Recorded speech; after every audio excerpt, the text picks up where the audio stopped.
விஜய் மற்றும் சங்கீதா இடையேயான விவாகரத்தில் விஜய் மௌனம் காப்பதற்கு பல முக்கிய காரணங்கள் இருக்கலாம் என்று அரசியல் மற்றும் சட்ட வல்லுநர்கள் கருதுகின்றனர். விவாகரத்து வழக்கு தற்போது நீதிமன்றத்தில் சப் ஜூடிஸ் உள்ளது. இத்தகைய சூழலில் பொதுவெளியில் பேசப்படும் எந்தவொரு கருத்தும் நீதிமன்ற விசாரணையை பாதிக்கக்கூடும். தனது வழக்கறிஞர்களின் அறிவுறுத்தலின் பேரில் இந்த விவகாரத்தை சட்டப்பூர்வமாக எதிர்கொள்ள விஜய் விரும்புவதால் அவர் மௌனம் காப்பதாக கூறப்படுகிறது. விஜய் தற்போது தமிழக வெற்றிக் கழகம் டிவிகே என்ற கட்சியின் தலைவராக 2026 சட்டமன்ற தேர்தலை எதிர்நோக்கியுள்ளார். விவாகரத்து போன்ற தனிப்பட்ட விவகாரங்கள் குறித்து பொதுவெளியில் விவாதிப்பது அவரது அரசியல் பிம்பத்தை சிதைக்கக்கூடும்.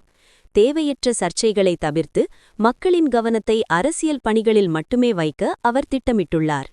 சங்கீதா தனது மனுவிலேயே இந்த வழக்கை ரகசியமாக விசாரிக்க வேண்டுமென்றும் ஊடகங்கள் இது குறித்து தகவல்களை வெளியிட தடை விதிக்க வேண்டுமென்றும் கோரியுள்ளார்.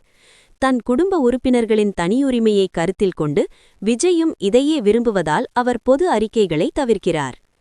தனிப்பட்ட விவகாரத்தில் கட்சி நிர்வாகிகள் யாரும் தலையிடக்கூடாது என்றும் சமூக வலைத்தளங்களில் ஆதரவாகவோ அல்லது எதிராகவோ பதிவிடக்கூடாது என்றும் விஜயின் கட்சித் தலைமை டிவிகே ஏற்கனவே கடும் உத்தரவு பிறப்பித்துள்ளது. தானும் மௌனமாக இருப்பதன் மூலம் கட்சியினருக்கு ஒரு முன்னுதாரணமாக அவர் இருக்க முயல்கிறார். தன்னுடைய தனிப்பட்ட வாழ்க்கை மற்றும் தனது குழந்தைகளின் எதிர்காலம் ஊடக வெளிச்சத்தில் சிதைந்துவிடக்கூடாது என்ற அக்கறையும் இந்த மௌனத்திற்கு ஒரு முக்கிய காரணமாக இருக்கலாம். விஜயின் மௌனம் என்பது ஒப்புதல் வாக்குமூலம் அல்ல, மாறாக ஒரு மிகச்சிறந்த தற்காப்பு உத்தி என்ற அரசியல் விமர்சகர்கள் குறிப்பிடுகிறார்கள்.